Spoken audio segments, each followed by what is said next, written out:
I hope you're ready, I hope you're prepared, because this weekend we are getting SummerSlam 2019, the hottest event of the summer, but what is also WWE's second biggest pay-per-view of the year. And the build, I think, has been okay. There are some interesting matchups, and there's some results that aren't that easy to predict, but that is why we're here right now to predict SummerSlam 2019, and you've got to get involved too. Get yourself in those comments. Let us know what you think is going to happen.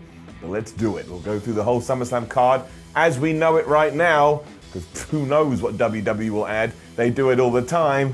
But let's get on with it. We'll start with a match that will likely, of course, be on the pre-show, which is the 205 Live, the Cruiserweight Champion, Drew Gulak, taking on Oney Lorcan, and much like all of these bouts, here's how it's going to go. WWE aren't going to focus on it that much, because again, they always treat it a bit like a child they didn't want to have, but now they've got it and they want to do the right thing, so they do their best, and their best apparently is just the pre-show. Both these guys will absolutely smash it because they're talented, but when all is said and done, Drew Gulak will still be the champion, and nothing will shift in the grand scheme of things. If you watch 205 Live, you'll continue to watch 205 Live, and if you don't watch 205 Live, nothing that happens here will make you watch 205 Live. I will shout out Drew Gulak. I think Drew Gulak's really good. If you haven't seen his match against Matt Riddle at the Evolve Anniversary Show, you can do so on the WWE Network right now. And hopefully when all is said and done, and he has had a really good title run, he'll be moved to Raw or SmackDown.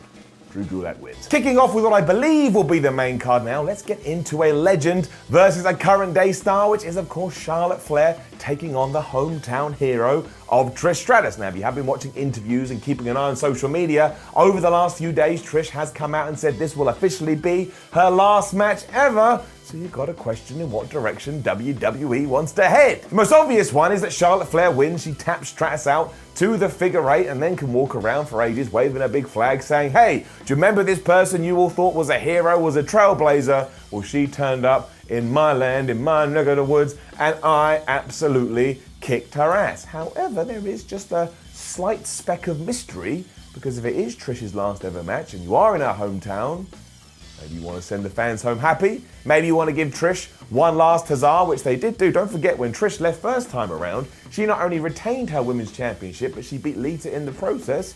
Maybe we're going to get a bit of that, of history repeating itself. That would just be ridiculous, really, though. Charlotte is going to be around for the long term, which she most definitely is, and WWE do consider her one of her own, given she started in NXT, and now she's made her way to the top. I think she should absolutely have her hand raised at the end here. And look, Charlotte is one of the biggest heels on the roster, whether you like it or not. She can just cheat, she can do some shenanigans. Trish can feel a bit like, oh, I can't believe it. And then even though Charlotte won, Trish Stratus can beat her up afterwards, and then really everybody leaves happy. Putting my money behind Charlotte Flair. Obviously no real money has exchanged hands. Stipulation time, because we are getting Kevin Owens versus Shane McMahon. And if Shane McMahon does indeed beat KO, KO has to quit WWE. Now, Kevin Owens did his best to get Shane McMahon to also agree to that stipulation on SmackDown. It failed, but hopefully that just means this is gonna be nice and easy. Shane McMahon will lose, Kevin Owens will kick his ass, Shane can go away for a while, he can come back in a month or 2 months, whatever, as soon as he's calmed down and hasn't been overexposed on television, and we can use this to turn Kevin Owens into the babyface he should have been when he came back in February or whatever it was. Because if we don't do that, I am going to lose my mind. If you do watch Ups and Downs every week, you'll know I've been teasing smashing Shane McMahon in the face with a Street Fighter 2-esque fireball, and if he does win here at SummerSlam, I will unleash that on Ups and Downs. Just throwing it out there now. Stone Cold Steve Austin, has given Kevin Owens the stunner, which is one good rub, and now he should get another good rub, which of course is a McMahon, which is a big deal in many ways, doing the favors for him in the Don't get, we're in Canada too, interrupted my own sentence, but we're in Canada, Kevin Owens is Canadian. It all makes sense. Kevin Owens has to win nice and clean after a Stone Cold Stunner in the middle of that damn ring. Don't you let me down, WWE.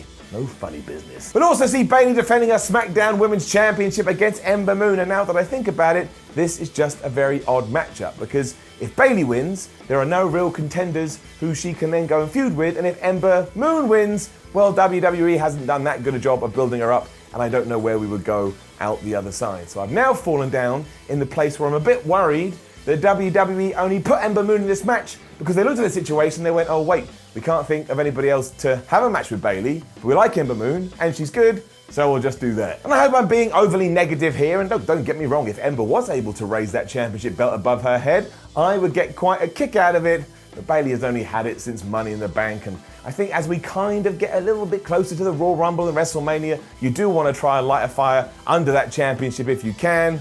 So I think Bayley should actually be quite dominant here, and I think she should win nice and easy after the Bayley to Belly. You know, she needs something. She's been like this ever since she's come on her main roster, so maybe now we can start pushing her that way.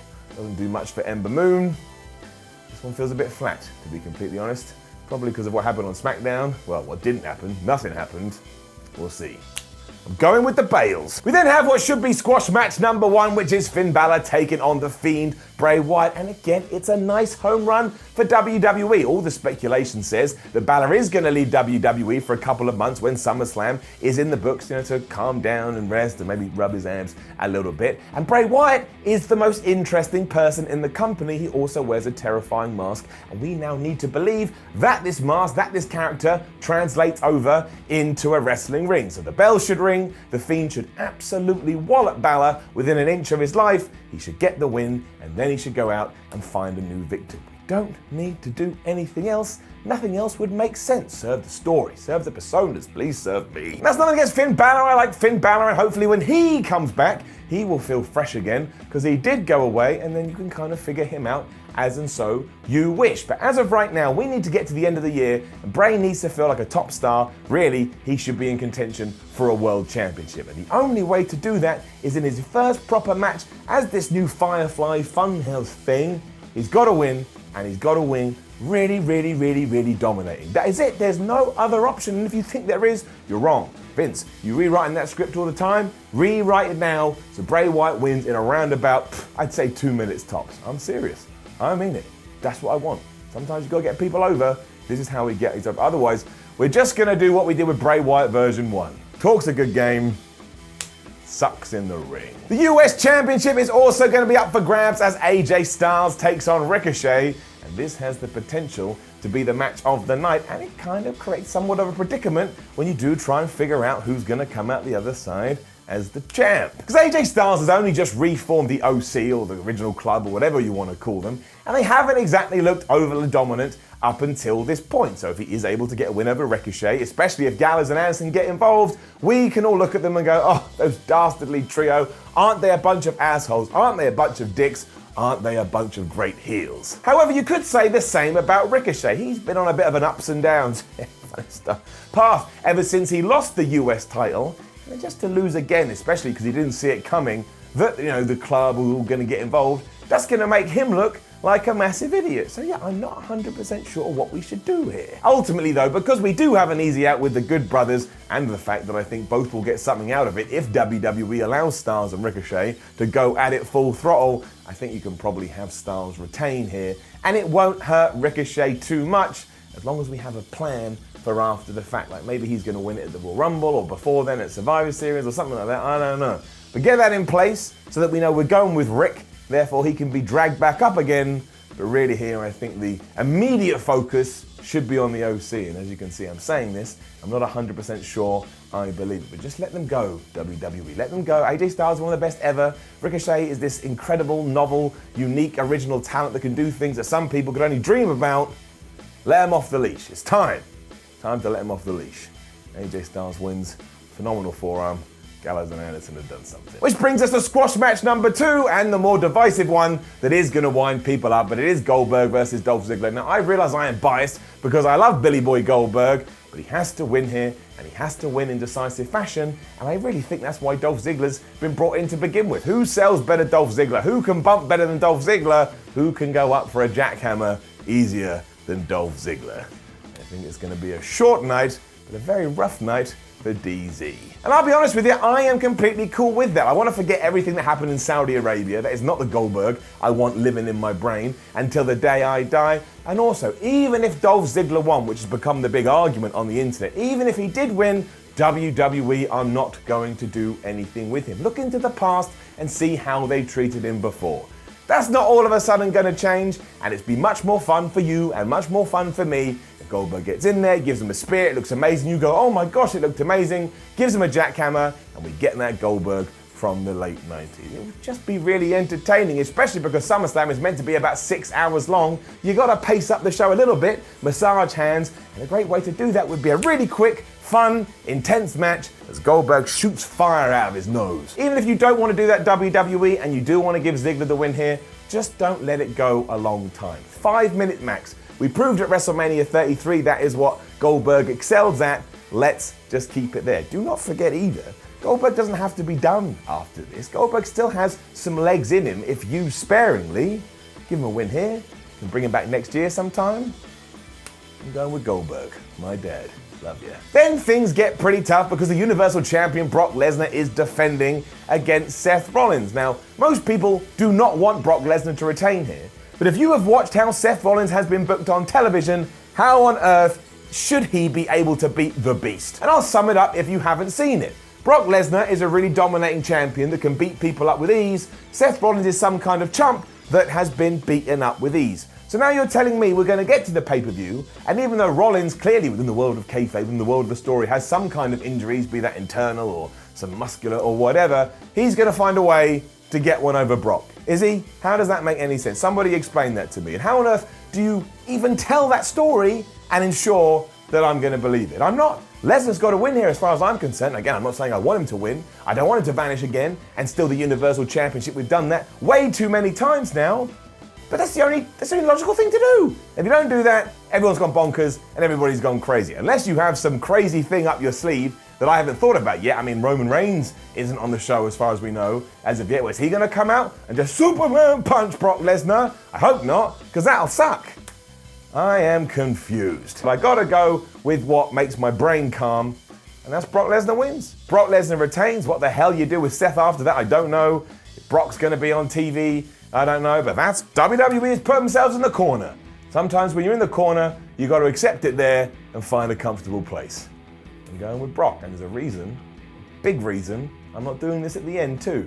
I'll explain it in a second. Randy Orton is also going to go after Kofi Kingston WWE title, but if things go how I think they're going to go, come Raw, come SmackDown, he ain't going to have it anymore, and the Viper is gonna be holding the gold. Why? No, wrong show, I'll just tell you. Sum it up pretty easily, to be honest. I feel like Kofi Kingston's title reign has come to a natural point where he can lose it, and that will be okay. I mean, he's had an amazing 6 months, or whatever it's been. He's looked strong. You can still keep him in the main event scene, and what an incredible sympathetic story to tell. After Randy Orton spattered all this nonsense and said Kofi's career is all on his shoulders, without Randy Orton, Kofi Kingston would be nothing, and then he did hold him back in 2009, he finds a way to take that championship off of him, which means he proved everything he said to be true, even though it won't be true because Randy Orton will hit him in the balls or something like that. And Kofi Kingston can get this new aggressive side, this new intensity, and he can go back after Randy Orton and finally vanquish this person that has been on his case for the last 10 years. That is so much more fun and so much more exciting than just, oh, Kofi won again. He traveled in paradise, Randy Orton in the head, and now we're going on to a new feud. We can extend this. We can probably extend this all the way to Survivor Series, but to do that, Randy Orton has got to become the champion, and you've got to make sure you tell all these narrative threads. Show Kofi looking sad, and then show Kofi being like, nah, man, this guy can't define my career, and I'm going to get my revenge in the best possible way. Do it, WWE, book it, and also do some cool thing where Randy Orton grabs Kofi Kingston out of midair and gives him a badass RKO. Kofi's really good at that. But yeah, I'm going with the man who hears voices in his head. Which does mean I believe that the main event for SummerSlam 2019 is going to be Becky Lynch, the Raw Women's Champion, going against the hometown hero, there's another one, of Natalya. And the reason I say this is because I'm about to fantasy book your head in. For no reason, I have decided that Ronda Rousey may make her comeback at SummerSlam 2019. Again, I'm not basing this on anything. I just sat down on my sofa when I was thinking about this video and I started to speculate, and I'd be like, wouldn't it be great if they had this kind of cool match, it was back and forth, and we're teasing the armbar, and we're teasing the sharpshooter, and then out comes the baddest woman on the planet. She gets in Becky Lynch's face, she does whatever she has to do. We're looking back to WrestleMania 35 already, and within all this fracas, Natalya is able to lock in the sharpshooter, and Becky Lynch taps out as Ronda Rousey looks her dead in the face. And you can tie all of this up, because who is Ronda Rousey's best friend in the wrestling business? That's right, it's Natty Neidhart. It's a great way to end a big pay-per-view or get everybody talking or get everybody tuning in to Raw and SmackDown. And as we now know, ever since she left, Ronda is a draw. You tick a bunch of boxes, you get a load of people talking on the internet. I can do a video about it, which I always appreciate.